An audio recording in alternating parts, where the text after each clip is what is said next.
Assalamualaikum warahmatullahi wabarakatuh.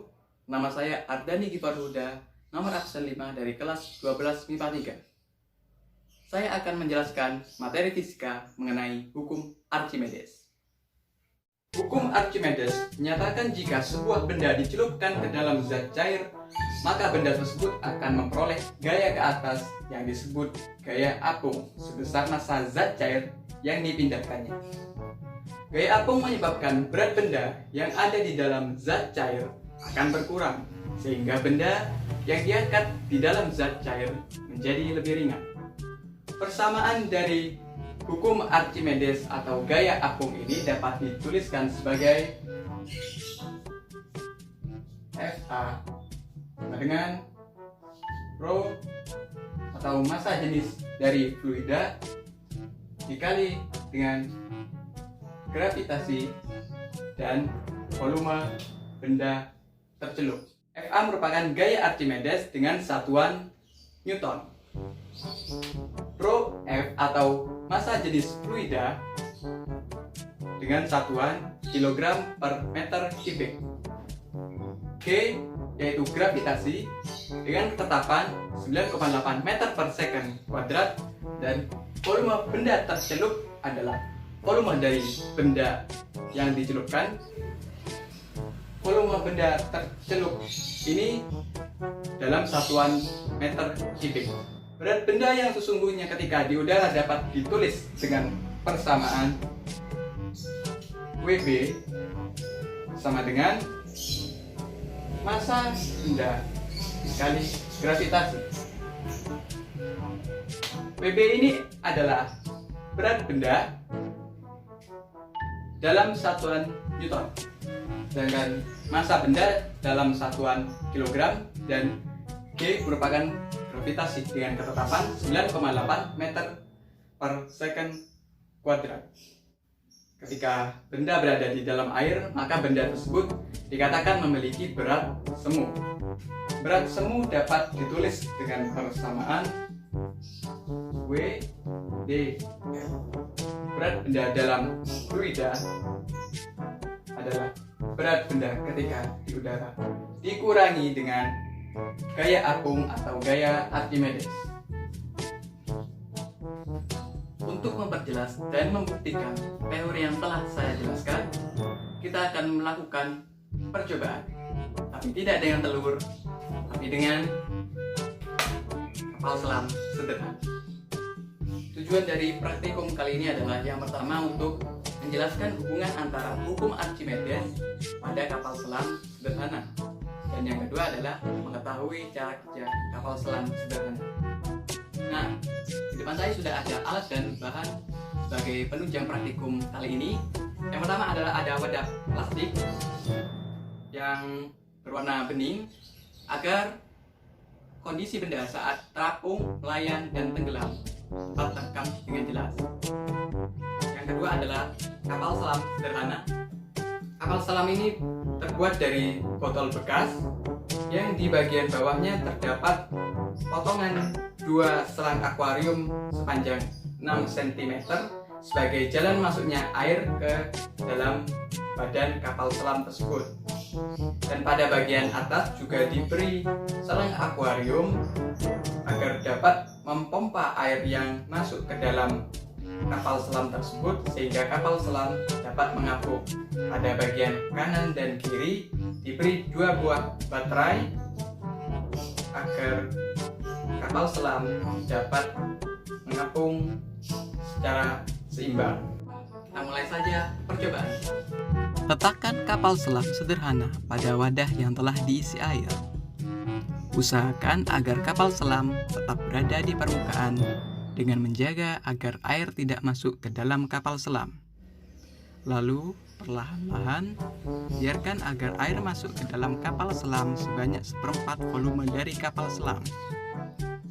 Pertahankan posisi tersebut sebentar dengan mengatur banyaknya air yang masuk dengan cara meniup selang. Biarkan lagi air masuk ke dalam kapal selam sebanyak setengah volume dari kapal selam.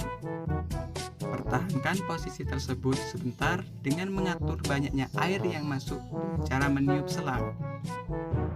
biarkan lagi air masuk ke dalam kapal selam sebanyak 3/4 volume dari kapal selam. Lalu pertahankan posisi tersebut sebentar dengan mengatur banyaknya air yang masuk dengan cara meniup selam. Lalu perlahan-lahan biarkan lagi air masuk ke dalam kapal selam sampai kapal selam berada hampir atau di dasar wadah atau dalam keadaan tenggelam. Pertahankan posisi tersebut untuk beberapa saat. Tiup selang yang berada di luar agar air yang berada di dalam kapal selam dapat terpompa keluar dan kapal selam kembali ke permukaan. Setelah melakukan percobaan tersebut, ternyata kondisi benda ketika berada di suatu zat cair dapat digolongkan menjadi 3, yaitu mengapung, melayang, dan tenggelam. Suatu benda dikatakan mengapung ketika benda dicelupkan ke dalam zat cair dan ternyata sebagian dari benda tersebut berada di atas permukaan air dan sebagian lagi berada di bawah permukaan air. Dari hal tersebut dapat diketahui bahwa gaya apung yang diterima oleh benda tersebut lebih besar daripada massa benda tersebut.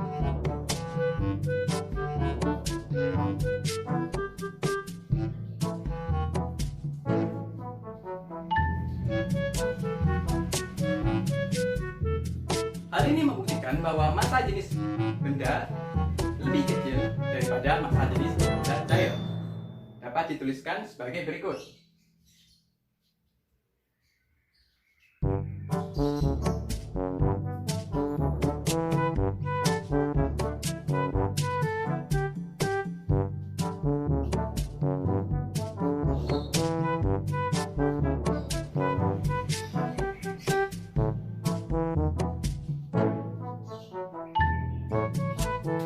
Sedangkan benda dikatakan melayang dalam suatu fluida atau zat cair ketika seluruh benda berada tercelup dalam zat cair namun tidak menyentuh dasar dari zat cair itu sendiri.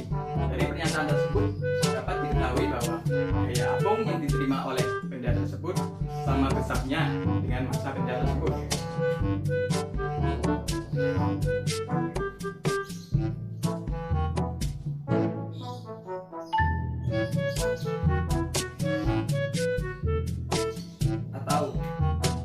Hal ini membuktikan bahwa massa jenis benda sama dengan massa jenis zat cair.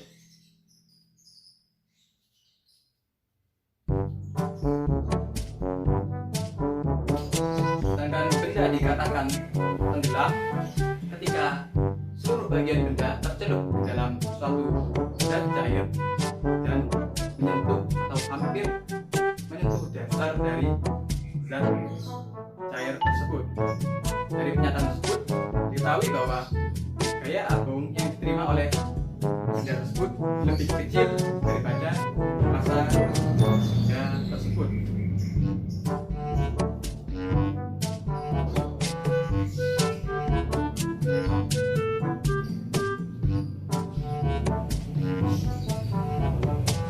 Atau apabila kita hubungkan dengan massa jenis, maka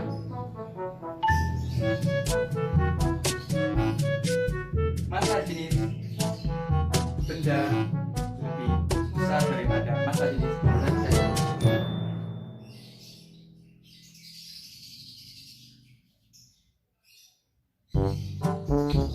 Setelah melakukan percobaan tadi, pasti kalian bertanya-tanya, apa hubungannya hukum Archimedes dengan penerapan pada kapal selam?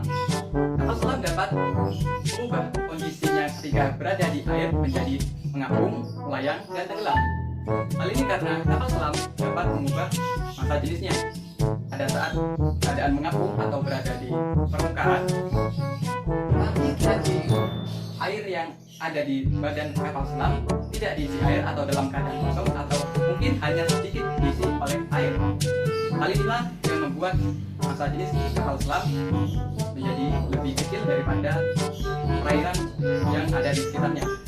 Ketika ingin menyelam lebih dalam lagi, maka air akan dipompa masuk melalui katup-katup yang ada di badan kapal selam sehingga berat jenis kapal selam dapat bertambah dan kapal selam berada di kedalaman yang diinginkan. Ketika ingin menyelam lebih dalam lagi, maka air akan kembali dipompa oleh katup-katup melalui katup-katup tersebut sehingga kapal selam berada di kedalaman yang diinginkan. Ketika ingin naik ke permukaan, maka generator yang ada di dalam kapal selam akan memompa udara ke dalam tangki-tangki balas tersebut sehingga air yang berada di dalam tangki balas tersebut dapat keluar dan massa jenis kapal selam menjadi lebih kecil daripada massa jenis perairan yang ada di sekitar. Hal inilah yang membuat kapal selam dapat mengapung, melayang, dan tenggelam.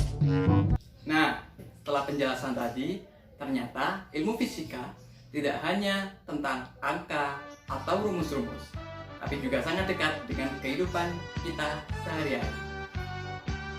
Oke, sekian penjelasan dari saya. Kurang lebihnya mohon maaf. Wassalamualaikum warahmatullahi wabarakatuh. Kita tentara pembela Nusa.